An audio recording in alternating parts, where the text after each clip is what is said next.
Mesdames, Messieurs, bonjour, salut et bienvenue à cette autre livraison de Sans Filtre, votre émission de télévision qui donne la parole aux acteurs clés de l'actualité. Pour cette autre édition, nous recevons quelqu'un qui a la main sur le cœur, qui s'intéresse aux questions des migrants. Avec lui, on échangera sur plusieurs aspects. Lui, c'est Romuald Ndjomo. Il est le coordonnateur de Emin Suisse, une organisation non gouvernementale basée à Lausanne, en Suisse. C'est une organisation qui œuvre depuis plusieurs années pour l'accompagnement social, humanitaire et l'intégration des migrants. Retrouvons-nous, mesdames, messieurs, amis téléspectateurs des Récits Images, pour un entretien sans filtre avec notre invité.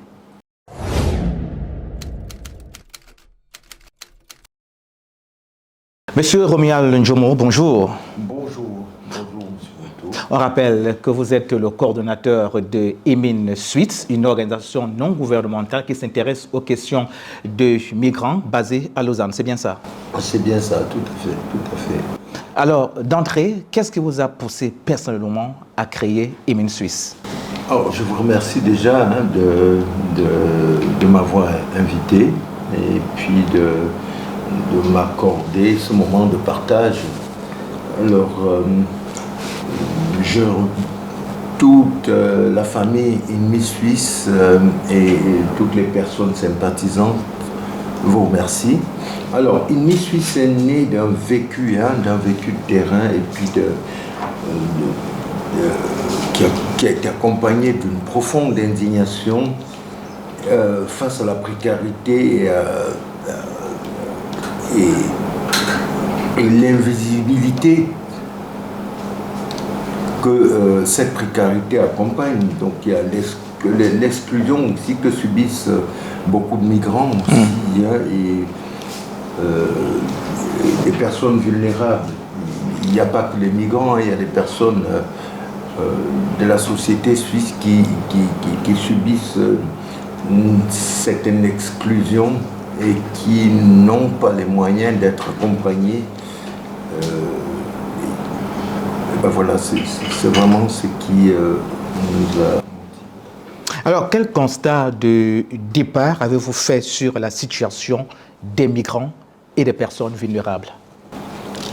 Écoutez, beaucoup vivent dans une grande précarité, et surtout la précarité administrative et sociale. Mais le point focal est psychologique. C'est-à-dire que, vous voyez, il y a cette précarité administrative, sociale et psychologique. Mais l'aspect psychologique, parfois, entraîne à des dépressions qui amènent des personnes à douter d'elles et qui vraiment ont un impact sur leur quotidien. Oui. Alors pourquoi avoir choisi Lausanne comme base principale de l'ONG? Alors, ça, c'est une très bonne question. Lausanne déjà parce que Lausanne est ma ville d'accueil. Et pourquoi Lausanne? Parce que Lausanne est multiculturelle et puis c'est un centre administratif majeur qui est un point de convergence pour de nombreuses populations. Lausanne, je ne sais pas s'il faut parler de Lausanne. C'est un mythe, Lausanne. Multiculturel, vous savez, il y a le siège du CIO, et c'est également un lieu stratégique pour le dialogue institutionnel, cantonal et fédéral. Je dis c'est la nature qui a voulu que ce soit Lausanne. Et ça porte bien son, non seulement son point. C'est pas bon. Voilà, donc pour moi, Lausanne, c'est les choses qui ont choisi Lausanne. Alors, dis-nous maintenant, Monsieur Ndjomo, quel besoin fondamental Emin Suisse cherche-t-elle à combler aujourd'hui? mais c'est offrir un accompagnement global, un accompagnement holistique, un accompagnement global et structuré aux personnes migrantes, mais aussi aux personnes vulnérables. On a tendance à croire que nous ne travaillons qu'avec la population migrante. Non, la migration, elle peut être aussi interne. Vous voyez quelqu'un qui part de Lausanne pour Genève, c'est un migrant, il migre. Mais on a aussi des personnes des personnes locales qui ont des problèmes, qui ont des besoins, des demandes, qui sont vulnérables. Et vous savez, l'être humain, pour préserver sa dignité aujourd'hui,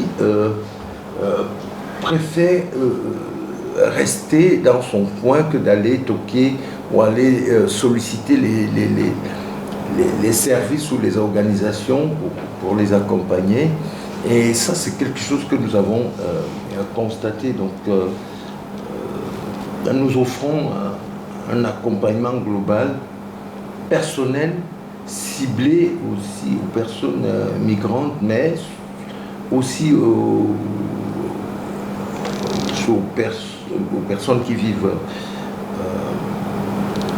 à Lausanne, mais aussi dans le monde. On est sollicité par des canaux, des emails, des personnes qui nous demandent des conseils, qui sollicitent notre expertise, un accompagnement. C'est vraiment un accompagnement global et holistique. Voilà.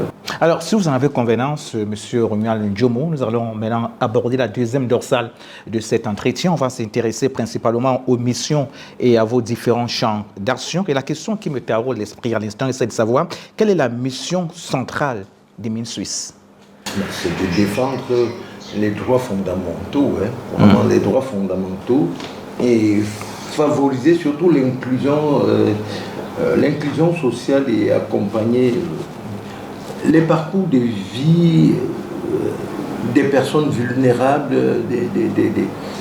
des migrants, mais surtout des personnes qui nous sollicitent. Alors, comment s'articulent vos actions autour du soutien social, culturel et humanitaire? Alors, notre accompagnement, vraiment, est axé sur le soutien social qui consiste à l'accompagnement administratif, l'orientation juridique, l'accès aux soins, au logement et à l'emploi. Il y a aussi le soutien culturel qui consiste à soutenir, mais surtout à faire de la médiation, la médiation interculturelle, la valorisation des identités et les activités communautaires. Donc, il y a aussi l'aspect action humanitaire qui consiste à l'accompagnement, l'aide d'urgence ou soutien aux familles en détresse, mais une intervention aussi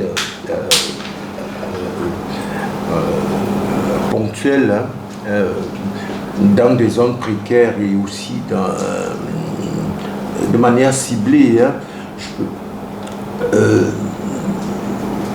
Notre promptitude et la spontanéité de nos actions est quelque chose de fondamental chez nous, parce qu'on rencontre chaque jour à son quotidien son lot de problèmes.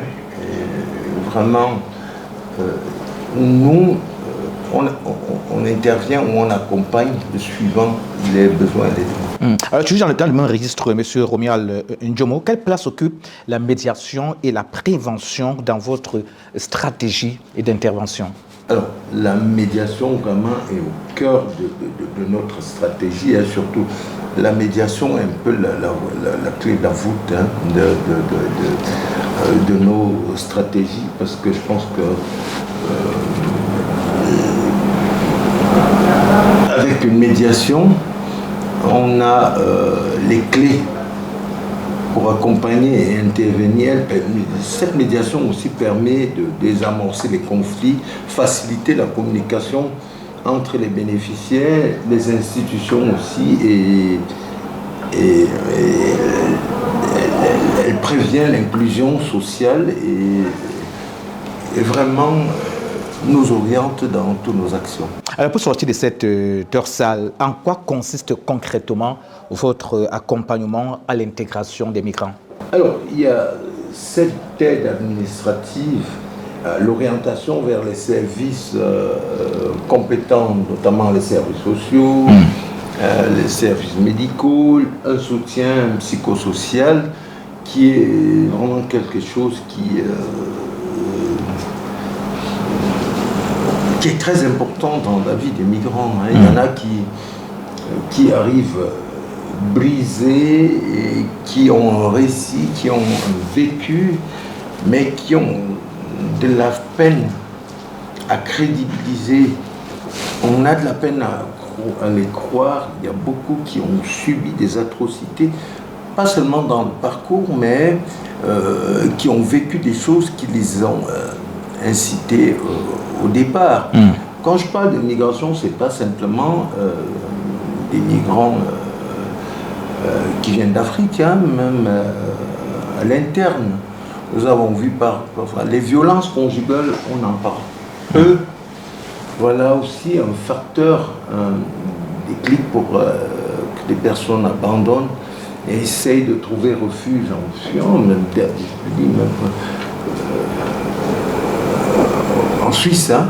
On va rappeler que vous êtes originaire du Cameroun, notamment de la région de l'Ouest, et on ne s'empêchera pas de parler du Cameroun, histoire de savoir comment Émile Suisse se déploie au Cameroun et les relations que cette ONG entretient avec les pouvoirs publics. Alors dis-nous, est-ce que Émile Suisse bénéficie d'un accompagnement ou d'un appui du gouvernement camerounais? Alors, je vais vous répondre à froid. Jusqu'à présent, on a bénéficié d'aucun accompagnement, d'aucun soutien. Vous avez entrepris quand même des démarches? Mais on a entrepris des démarches. Malheureusement, on a été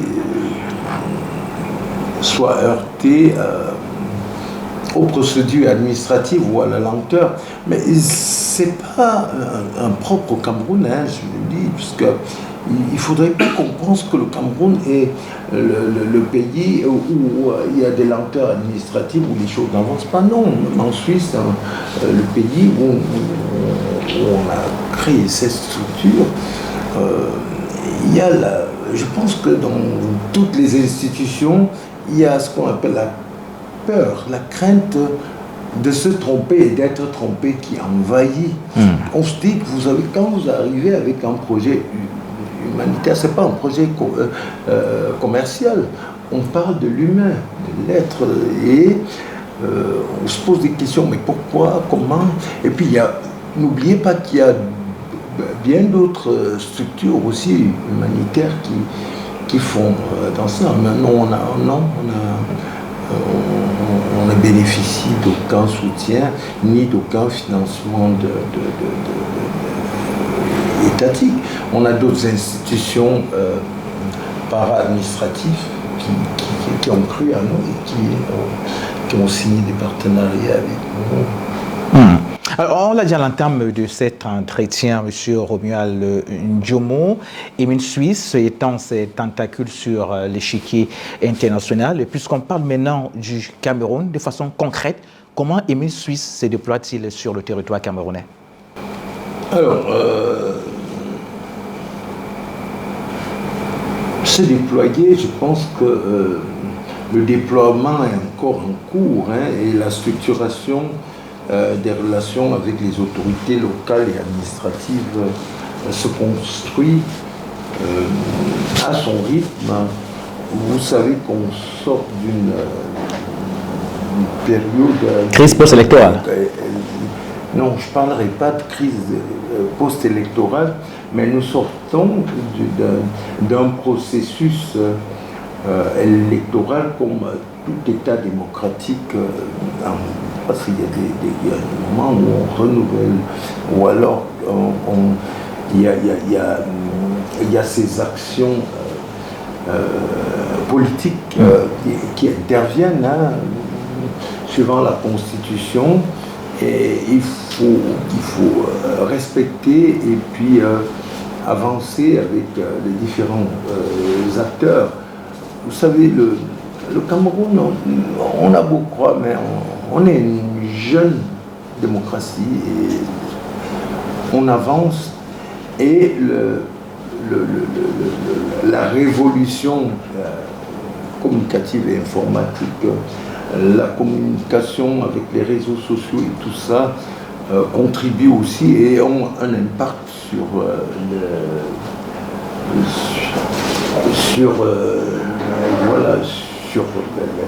le quotidien.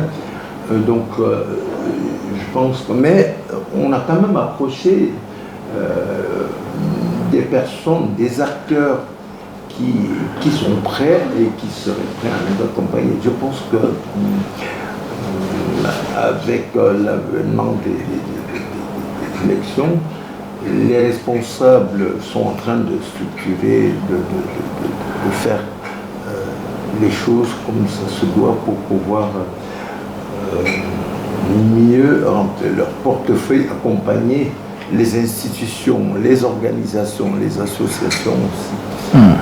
Mais je ne pense pas qu'il soit fermé, non. Alors, quels sont les axes prioritaires de vos interventions au Cameroun? Alors, c'est